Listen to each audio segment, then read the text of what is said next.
people are realizing that they're getting leads now from people who are using Perplexity because the way they structured the content and they were so smart about it, that they're getting leads without even doing any work, but they've done the work because they were very, very strategic about how they did it. Yeah. The literals and they're like, oh, we're getting like referrals from, Perplexity. How is that happening? But that is kind of like, you don't realize that disciplined grind that you do year to year, and you're like, oh my God, I lost my feature snippet. Oh, Google again rolled out, and now they're doing Google Labs.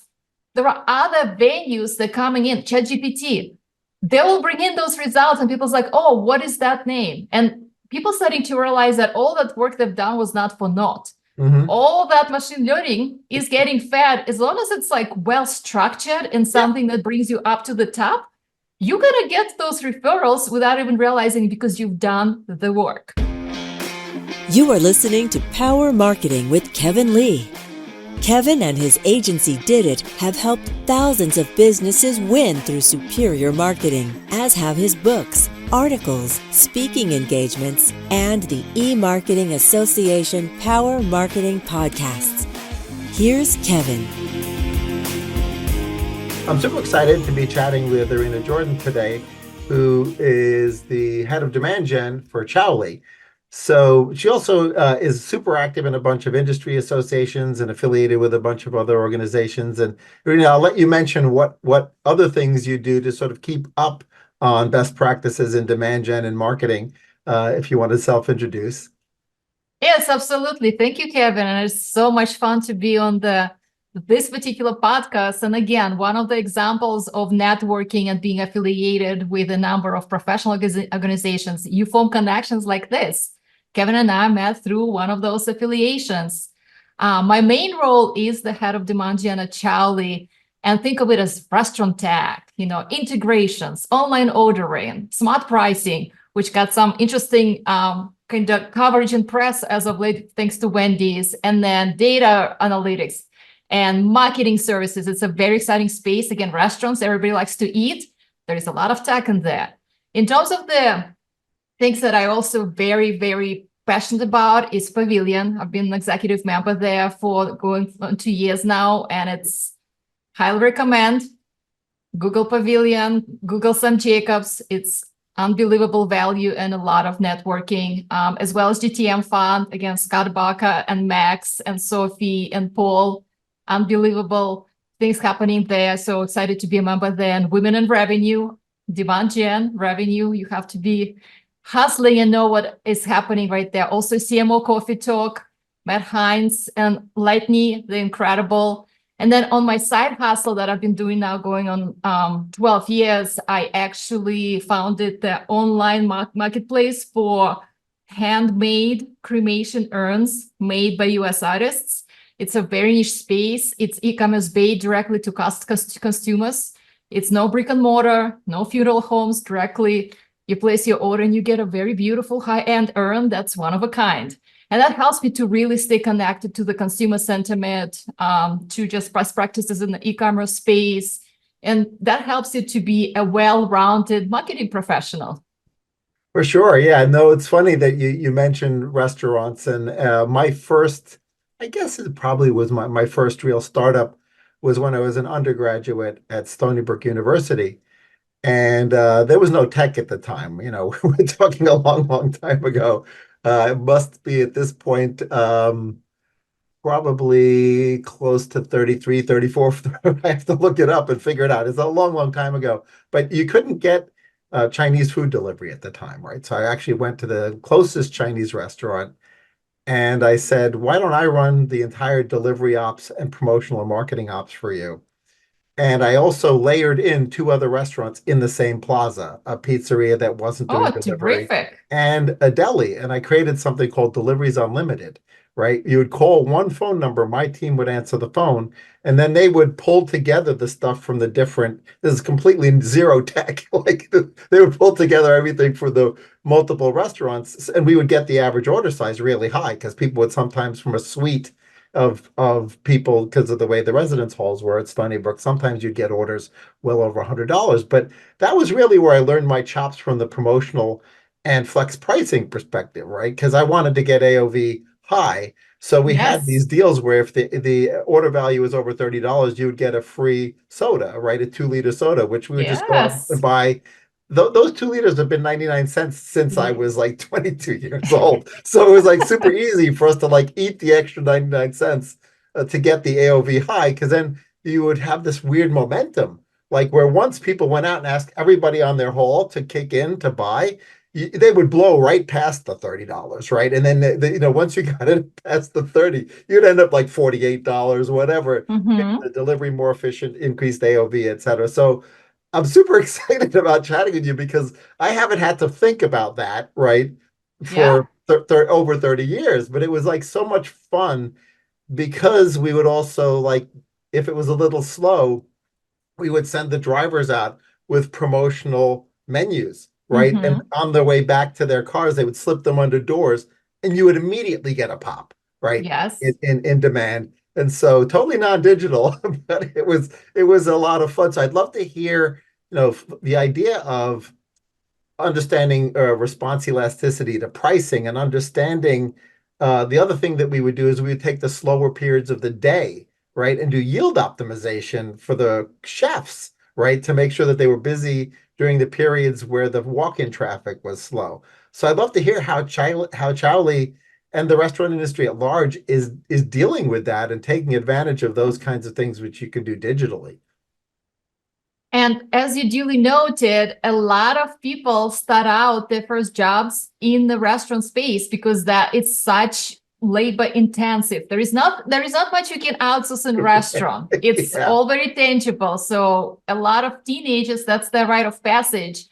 And restaurant employs a lot of people, but it also very vulnerable because as no matter what people hear and how glamorous they think the restaurants are, the profit margins are rough, especially Yeah. with the food cost, with labor cost, with just running operations, the tax stack that they have to keep in place. It is overwhelming for the restaurant people. From the Chowly perspective, our ICP, our ideal customer profile, is actually SMBs. We're talking about those local mom and pop Mhm. shops. You're like, oh, but those are the most vulnerable because they For don't sure. have the cushion of, just we're gonna make it. I mean, a few bad days may put them out of business. Mhm. Or if they're successful, open 1 or 2 extra locations, but they do have that limit because they're not, above mentioned Wendy's of the world. So they have to be very resourceful and they have to be embedded in the community. So from our perspective, the Chowly's origin story was actually the integrations when the DoorDash and Uber Eats and Grubhub started really popping. Mhm. You would have the tablet in front of the house for your main ordering, and then you have a lot of tablets, one for DoorDash, one for Uber Eats, one for whatever you have local. Yeah. And there was no integration. So Chowly solved the problem like you did with the delivery. They said, Mhm. okay, you want to really have one system where everything feeds into one system so you don't miss the orders. And it's everything real time syncing to your main point of operations. And that's what they did. So for Mhm. me, it was really exciting to come into restaurant space because my second master's degree that I got in the United States when I came from Russia was hospitality management. So I had to do a lot of interning and kind of hands-on experience working in the restaurants. It is really hard and your feet really hurt because you're kind of doing the full. So you learn how to be with people, but you also have to be really good with operations and upsell on the floor. Delivery, maximizing your kind of labor cost and scheduling. And again, the whole conversation about dynamic pricing, or as you call it, flex pricing. Restaurants need to be very mindful of the supply and demand. And Super Bowl, why wouldn't you want to charge like 5% more for pizza? Everybody wants pizza at Super Bowl. So you have to be able to be maximizing that supply and demand curve. So for me, I think restaurants are unsung heroes, especially SMBs. And for us at Chowly, we usually really strong advocates of supporting them. Even when people's like, oh, their business, they want to survive, they want to support you, they want to give you really good local food. So you have to be a really kind of engaged consumer, order off their site, be very supportive, word of mouth. Like those are the things you really can do a lot of goodwill for your local establishments. Yeah, for sure. It's fascinating. The whole most restaurateurs. I obviously the data also shows they tend to be the most frequently started businesses, but they're also the most vulnerable. They're the ones that most likely to go out of business. And the one thing that having taken economics more than once as an undergraduate and as a grad student, um, price elasticity, especially yield optimization in relation to price elasticity and promotions and the level to which promotions can be cannibalistic to margin versus accretive to overall profitability. Restaurateurs haven't taken those classes. I mean, they don't understand that.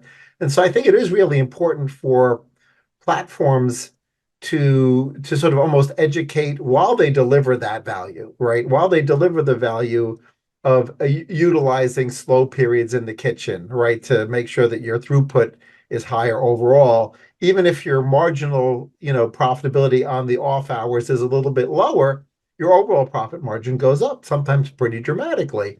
And that, I think there it's beyond just a tech layer, right? I mean that these platforms can really help operationalize things much more efficiently for the restaurants and educate the owners who wear the marketing hat, obviously. I mean, they're often not big enough to have a director of marketing. I mean, Mhm. especially the moms and pops, they have to do everything. It is actually interesting, and it's so fun to talk to somebody who actually gets it, the underbelly and just the limitations of an independent operator. They Yeah, have limits. There are only so much of their time they can do so many things, and a lot of times they are on the floor as well. They're yeah, not. They are in the business. While we say, "Oh, you have to be, you have to be above and right." No, they're in the business. That's like one of the limitations for those yeah. people because that's their business, literally. And from our perspective, we actually, a few months ago, we had an acquisition of another company called Targetable, and their specialty is marketing services as on a monthly recurring fee, that is a Mhm. fixed fee, and they provide, email marketing and social media and Google Ads. So where an independent operator can control their costs. And from my perspective is you want to come in and provide something that's easy to adopt, something that they can see an immediate value from, whether it's I want to have my own customized on brand menu on my site so customers can come to me, not to DoorDash, or I want to have really good integration, or I want to have marketing services where I am an active participant, but I don't have to worry about do I need to push out this email campaign for this promo at this particular time. I have a trusted and valuable partner that can help you do that. So from my perspective, restaurant tech is a very vibrant space, but you do need to come in and educate your audience because when you're dealing with like, if you're like a marketing consultancy or like, you're gone, you're talking to a very educated audience. They already know what they want. They ask you all the questions. They know the spec. They go comparison shopping. Restaurant operators, especially independents, they do not do that. Yeah. You have to guide them and you have to educate them and you want to make sure they're successful because otherwise you have really bad churn. They will die if you're not really coming in from how can we set you to be successful. It's a very unique niche where a lot of people with high school education or immigrants, they start, quick service restaurants or 7-Elevens or bakeries. This is all restaurant industry and people Yeah. don't realize a lot of those people, they learn on the job. So for us, we're all like fancy coming in, we're like tech. You really need to come in from the point of empathy Yeah, and for really sure. educate and say, how can we help you? What your pain points are? How can we make it easy for you? And how it can be affordable for you in the long run. So it's a sustainable business model and partnership between us and you. So it's a very, I've never seen that in any other space. And I've been in medical device and finance and commercial real estate and brokerages. Restaurants can be super vulnerable and super tough at the same Mm. time. And it's just an amazing type of people that you get to talk with and help as well.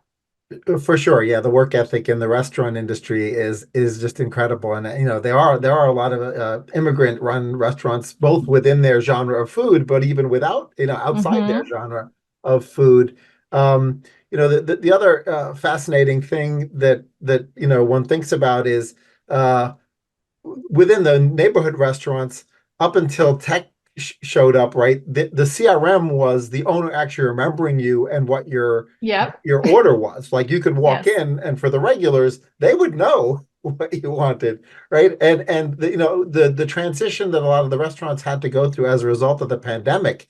I mean, a lot of them didn't survive, right? But Yes. these platforms that you're describing that you guys integrate into, they need to they're key, right? Because they helped some of these restaurants survive, perhaps at lower margin. Unfortunately, some of them I think overcharge for their Mm-hmm. layer, right? And Yeah. so it's really interesting. You know, one thing we noticed, like, it doesn't work in the SMB space very much. I mean, they have to be sort of in the M part of SMB, but we do sometimes work with franchisors, right? And so then Mm-hmm. you've got this weird dynamic between, corporate Yep. and then the individual franchisees, where the franchisees want to do some of their own marketing, but the corporate can sometimes pick sort of vendors of choice. Are you guys dealing with that dynamic as well, where you sometimes you plug in and become sort of the franchisor's platform of choice? We usually stay with independents. Independent does have a very specific category. Franchise one is a more of a mid-market to enterprise. We would usually work with we usually go with the titles. So Right. whoever is, and on the franchise level, would always recommend to work with a corporate, because then you can upset people that might bite you in the long run. You always want to have a bunch of stakeholders having conversations. In our case, because we do specialize in independence, Mhm. there might be some fancy titles, but usually you're really talking to people who really run it on the Right. ground, even if they are like a franchise, which is really rare, because again, you almost think of them as not SMB. They're not really SMB because they do have a higher boss to report to and a particular Mhm. structure and expectation. And, it's kind of like tithing, you have to pay your franchise fee and you have to pay your advertising fee. Like, you don't have a choice with that. Yeah, yeah. So it's a very unique structure, and you either embrace it or not. And that's like, for me, the franchise model is really, really fascinating within the US, Mhm. because it's such an American concept, really. Yeah. As you know, you have like the Lord, and then you have like, and again, it can be a super successful relationship, but you have to be willing to follow the guidelines of somebody who runs the corporate. For me, that's like really pros and cons Yeah, for everything. sure. One other thing that is somewhat similar in the restaurant business, to one of the other categories you said you had worked in the past with, which is like medical and medical device and Yes. pharmaceutical, is that the decision maker is already working like a 70-hour week, right? And so getting them to even allocate like a 15-minute meeting to have a conversation about their business, even if it's going to rescue their business from oblivion, right? Mm-hmm. Having, breaking through the clutter from a messaging perspective, breaking through the clutter and getting them to understand the value of a meeting and a conversation where you get to understand their pain points, right? So that you can solve them for them. It's easier in some industries, and I feel like within restaurant and medical in particular, it's challenging, right? Because the people have overscheduled themselves. They Mm-hmm. have gatekeepers in some cases, maybe not as much in the restaurant industry, but certainly in medical, there's gatekeepers. Yes. Like, have good luck having a conversation with the doctor, right? And so, Yeah. you've got these weird dynamics that as demand gen, you have to navigate those dynamics. So what are some things that have worked for you guys as you realize, like, it is our imperative to help them survive, but at the same time, they're so busy fighting daily fires that it's very difficult to get on their calendar. For me, the context, the nuance of the industry and your ICP is extremely critical, and why there are best practices. For Right. me, I'm going to give you a very tangible example that I'm really rolling with today is, in case of the restaurants, email may not be their driver. Right. Calls, yes. Boots on the ground, or really going in person, having a meal and catching the person on the floor and having conversation while you're having the meal, yes. You really have to come in from the perspective of how can I have a conversation on their terms without them feeling like you are really impeding and really like taking them away from something they're already doing. And we've introduced direct mail. And I know, again, it depends on the context, but in my case, I call it multi-threading. So the campaigns that I've been running with is email, social, direct mail, And then our sales guys, they do the call outreach based on the warming up the audiences. And I'm like, your cadence is call until you have a conversation, and then recap with the email of what you talked about if there is still conversation to be had and more education that is required. So for me, I'm like, you want to really have this multi-attribution, multi-threading, but not for the fanciness of it, but because if you want to have a really quick call, you want to them see you somewhere else, so you're already kind of top of mind, and then you pound the phones. And Yeah. I wouldn't call it the outbound, because you have done the necessary work of really messaging and educating the audience, because we're not coming with a hot sell. In a restaurant space, calls. In medical device, especially like independent clinics, you walk in and you also make calls. Like, you can't just say, oh, email, oh, social media. Those people do not have time. They're not gonna Right, exactly. like sit down and have like leisurely coffee with a croissant and like, let me read my digest. No, like, you literally catching them while they're like trying to open a restaurant. You have to be mindful of the time zone and Right. of the rush hour in the time zone. Is Yeah, it for sure. post lunch? Right. Is it Friday? Is it Monday? You have to become mindful of like get into the operator's mindset. The same for the clinic. You have to really like, it's not on your terms. Yeah. Sunday night, best time, because they're kind of getting ready. Like it's the rush. You have to hustle and you have to be on their terms, because you are coming in as an advisor. So for me, I'm a huge fan of just reading the room. Yeah. Regardless of where you're in, and saying, how can I connect with this person in the way that is much more natural to them? Yeah. Yeah. And phone calls are it.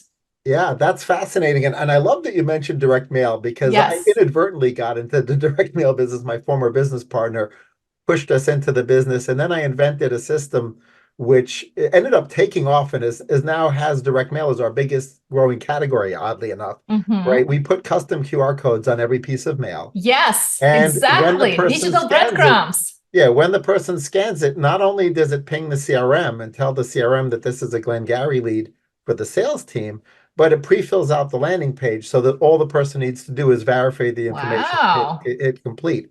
So we find obviously that whatever the special offer is right next to the QR code, that gets them to scan it, right? Their phone is right at their side.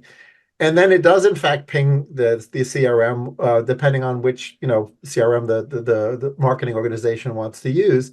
But we find that some of the deployments that we've used this for, they actually they only have sort of inbound phone sales teams. But those inbound phone sales teams, when there's nothing to do, they can call into these sort of Glengarry leads that come in as a result of the QR code scans, and just say, oh, we're following up on the direct mail. They don't say that at 3:56 p.m. on last Wednesday, you scanned the QR code and abandoned our landing Yeah, page, that would be right? They don't creepy. say that, right? That's a little too creepy. Yeah. But it's fascinating that direct mail became sort of that lead gen engine for these B2B marketers or high-end B2C marketers. The other fun thing we've been doing is appending home addresses onto the B2B mailing lists. Mhm. And then we mail simultaneously to Yep. not just their place of work, where they might be too busy to even go through the mail, but we also mail them at home. Right. And yeah, it doubles your mailing cost, but we know who the individual is and who the attention that we want to get. And so we'll do that. So a lot of the targeting variables that you lose online, right, as a result of the disappearance of the third-party cookie and blah, blah, blah, right? Yeah. You have a lot of that really rich data available in direct mail, right? And Experian knows everything about me.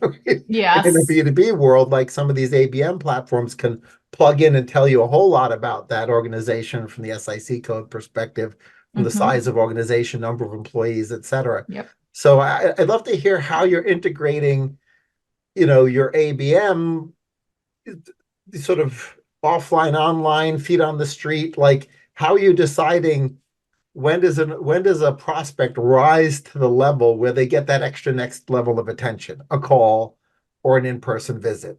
Like, because you need to sort of lead score them and decide, like, is this a big enough opportunity that I actually want to send somebody out? Because that's expensive, right? To send somebody out, especially if the person ends up canceling the meeting at the last minute. Now the person like went out there and didn't even have the meeting. So I'd love to hear how you're thinking that through, because that's beyond demand gen. Now you have to fulfill the demand that you generated, right? The sales team has to go out and act on the signal that you collected during your marketing. That is a valid point. And again, you have to be mindful who you're targeting, who those people are. So Right. again, if we were to focus on SMBs, even though I'm really fluent with ABM, which I actually prefer calling ABS because marketing versus strategy is a whole company. Marketing is a silo. So I don't know why we even picked ABM. Aside Right. from that, with SMBs, you can't really have ABM. What you can have Oh, is yeah, a right, hustle. exactly. It's one. Yeah, it's so for me, for this particular, again, within the context of this particular audience, I read the signals. That's why I do the warming up through, email campaigns, educational content, social media. And then I tell the sales guys how they were received, and they may call the people who really engaged with our email campaign and Meaningful Well first. But I want them to call everyone who got our direct mail. Why? Because they saw the physical piece, and the way I structure direct mail, we don't talk about who we are or the features. We just, for example, the direct mail that we're doing right now is a checklist, a daily checklist of things you can do to promote your restaurant and get more visibility for your restaurant. So it's like a laminated piece where you can do just an actual checklist. Have you done those things today? Right. I'm not a big fan of like coupon, because again, it's software. Like it would be weird. Or we're so awesome, look at us. I'm like, what can we do that we can keep this piece of direct mail somewhere where people can actually use it on the regular? So again, for me, direct mail has a bigger feeling than I got a piece of something. I don't want that. I want them to actually get it and keep it and use it. So for me, it's leading with the value educational content. And for me, because our sales team is really good at calls, because they figure out that calling restaurants is the best way to really reach those people. They can do email sequences to death. They will be waiting for a long time. So they're already really trained and very comfortable with that phone outreach. I'm just helping them, instead of starting it from 0, starting it at 5. And again, you can segment and do lead scoring. But again, when you have kind of more of a higher volume, because again, we're talking about different ICP, read the room. How can you reach them? If they were mid-market to enterprise, very different approach. Extremely different approach, segmentation, the scoring, much more cohorts in terms of email campaign, like title based. SMBs, very different ballgame. Yeah, I'm curious in the restaurant industry, because it's been a long time since I've been involved in it directly, at least. One of my partners, or when I started this Deliveries Unlimited at Stony Brook University, one of my partners, he had 4 restaurants, right? So he had started to realize, like, I need scale to be able to get at the level of revenue and profitability. And each one, of course, had its own nuance and its own. One was a to-go restaurant, one was a sit-down restaurant, et cetera. But he was a real go-getter. I mean, but at what size, where the sort of do they start to participate in an industry per se? Like, because there's the Restaurant Association and there's other organizations that cater to the industry, but they tend to cater to the more multi-location organizations. So is it like a tipping point where you say, okay, if we want to go after these multi-locations, they're still an SMB, they still, face all the same problems, right? But maybe I'll see them at an event. Like, where do events fit into your demand gen process? 3 is the magical number, because 3 means I actually have scale, and I'm replicating something that worked in number 1. I see. It worked in number 2, because then it's like, you have the precedent. You have a predicate device, talking medical, where not 1 or 2, but I'm having like 2 successful outputs. So the 3 to 5, the mentality of the operator changes, because now they're actually looking at it as a business and actually being, running it in terms of like being more meta versus being in the business. Those are fun conversations, because then they're not surviving, they're starting to thrive. And that's when they start engaging with their peer groups and, going to the shows. You have to be very discerning, again, about any space. Who is your ICP? Don't get fancy and go to shows just because there are fancy people gonna be there. If they're not your people and it's not your audience, you just doing busy work. So in our case, like, the biggest thing is, which actually kind of scares me, because that would be my first time doing it, is the National Restaurant Association show. It runs annually at McCormick Place in Chicago. Yeah, gigantic. 2,500 exhibitors, 55,000 attendees. I'm in San Diego, Comic-Con. Comic-Con got nothing on this restaurant show. This thing is insane. But for me, it's like you have to structure your experience so your ICP, your independents come to you and have this conversation. So we're planning appointments beforehand. We're doing very structured email campaigns. I don't want everybody at my booth. Nobody does. Right. Yeah. But again, you have to kind of be very specific about what. I'm very jaded about conferences. So for me, it's like, how many deals are you planning to close? What's your ROI? What's your MRR? What's your, like, I will ask those questions just because, oh, it's a place to be. Why? Like, because those things are humongous time of suck and resources. Like from the marketing perspective, it's like, it's a never ending thing of things to do, like the silly stuff. So for me, I'm like, if I'm doing this, if I'm gonna be the Cinderella for this thing with the ashes and sweeping, I'm like, it's rather be, I want it to be worthwhile endeavor that keeps on giving throughout the year. So yeah, I'm really careful about the whole trade show, conferences. Don't get too excited. Why are we doing it? Yeah. I mean, that one's the gigantic one. Are there, in fact, local peer groups and things that solve problems for the local restaurateurs as well? Yes. There are like state-based groups and local things. We are actually, one of the things in the restaurant space, it's partnerships. For example, you know, when you have your food cart in the point of sale, POS, Square, Toast, Clover, like all the things that kind of in the front of the house, we partner with those because we provide integration. Right. So for us, a huge play, and I know like 2024 is the ecosystem-led growth, partnerships. It's very sexy. And I'm like, if you structure your partnerships the right way and it's equitable relationship, no matter what the company is, it can be mid-sized and somebody's like super huge, but they derive the equal value from this partnership. Yeah. It does have a good place. So for me also, in addition to the whole, you know, your ICP, it's like, will my partners be there? Can I have a breakfast locally with sales rep from this particular organization? So there is that multi-threading, even instead of just going direct and doing all the work. Right. Why not partner up with Square? Why not partner up with Toast? Why not partner up with Spot On? Because their POSs, merchants already have them. Restaurants need them. And we're like, oh, and we're here too, because we do have a place in this ecosystem, especially from the integration and online ordering and smart pricing and data analytics. We come in with additional and we bundle well. So for me, that's also exciting play. But again, you have very discerning how you structure that.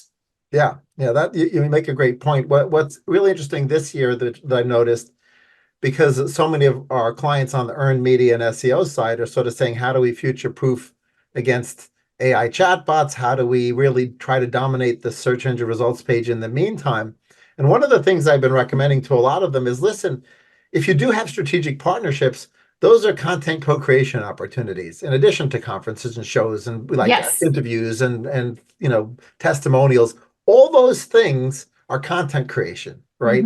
And people often forget, like they'll go to a show and they won't create any content while they're there, and they won't record any content while they're there, or they have all these partners like they're doing co-marketing with, but they don't think about it from an SEO perspective. Like, wait a minute, if I get my content out on all of their blogs too, either an abstract of it or a reference back to our wherever we published or wherever we got press coverage, etc., they don't understand that the LLMs are ingesting all of this content, right? And then using that to inform recommendations, right? So not only do you potentially help your search engine results page like old school Google SERP, Bing SERP, but you're also future-proofing. So, you know, I think people really need to think through these strategic partnerships and these alliances, not purely from the perspective of we share the same target audience, right? But also from an earned media and owned media perspective. And I find that that's sort of a new layer that's been the last year, where people are, you know, when you educate them on how LLMs work and this sort of barnacle SEO strategy of dominating the search engine results page, they change how they treat the content that comes out of these strategic partnerships. There is the newest thing with SEO is because of Perplexity being more of a Gen AI search engine. People are realizing that they're getting leads now from people who are using Perplexity because the way they structured the content and they were so smart about it, that they're getting leads without even doing any work, but they've done the work because they were very, very strategic about how they did it. Yeah. The literals like, and they're like, oh, we're getting like referrals from, Perplexity. How is that happening? But that is kind of like, you don't realize that disciplined grind that you do year to year. And you're like, oh my God, I lost my feature snippet. Oh, Google again rolled out and now they're doing Google Labs. There are other venues that are coming in, ChatGPT. They will bring in those results and people's like, oh, what is that name? And people starting to realize that all that work they've done was not for naught. All that machine learning is getting fed as long as it's like well structured and something that brings you up to the top.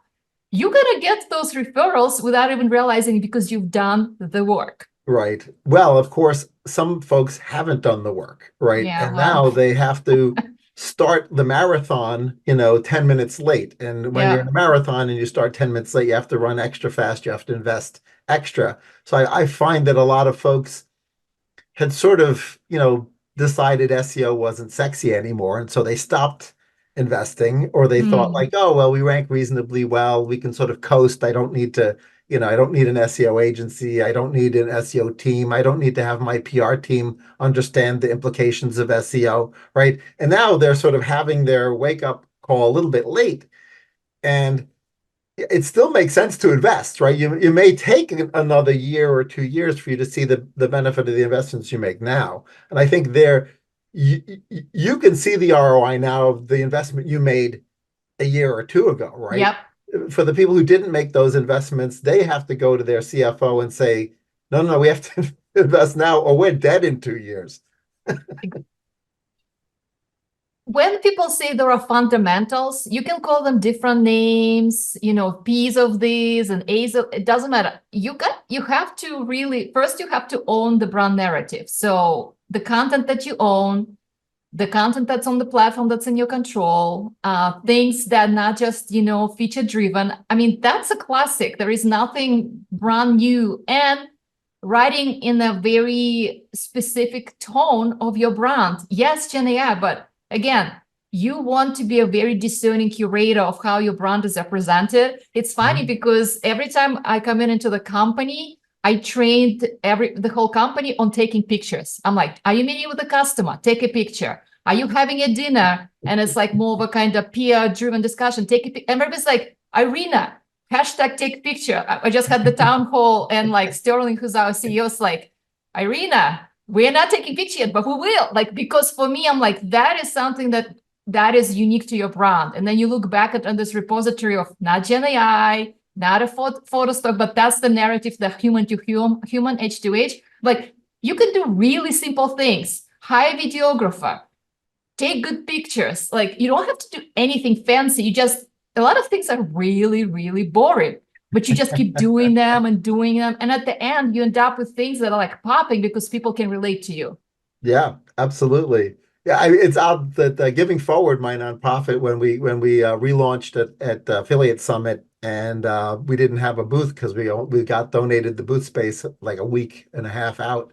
I brought in a professional photographer and gave away free professional headshots. But if people loved them, they could donate, right? And we just did that because I didn't have anything else to do. But it was such a hit that I productized it. And now we have folks deploying that platform all over the place. Now, the headshots at conferences, that's not new. The philanthropic layer is somewhat new. And that's been really fun. But it adds that human element into businesses that sometimes don't have the human element. Like, to your point, pictures and humans, they're the decision makers in the end, right? And it also, that's what breaks through the clutter is the human element and the stories.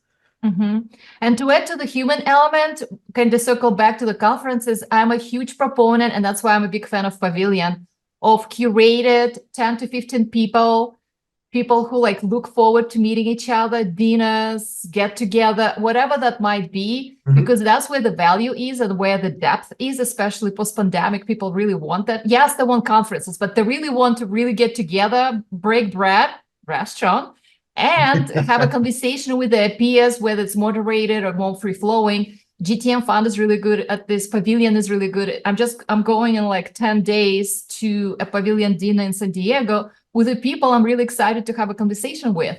Pavilion, being an executive member, they sponsor those dinners locally because for them, the local chapters have a lot of juice. So for me, I also extrapolate from for Chowly, and for example, right a night before the restaurant show, Sterling, who's our CEO and co-founder, I'm like, we're having a dinner. It's just you, nobody else from Chowly, and a bunch of independent operators just literally having space and time to sit down and talk to each other for Yeah. 2 hours.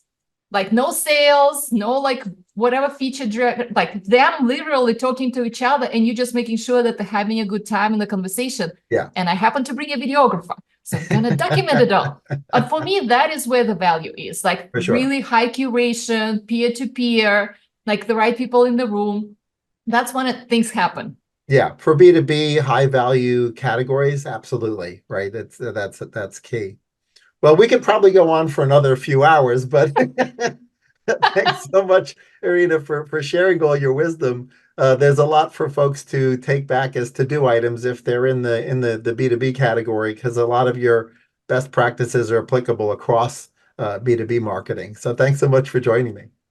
Thank you so much, Kevin. It's been such a pleasure, and the time did fly by. Absolutely. Kevin Lee's Power Marketing is available on all your favorite podcast networks. Kevin loves helping businesses excel at marketing. Having marketing challenges? Just like Santa in The Miracle on 34th Street, if Kevin can't help you, he'll know someone who can. Find him on LinkedIn, subscribe, or follow.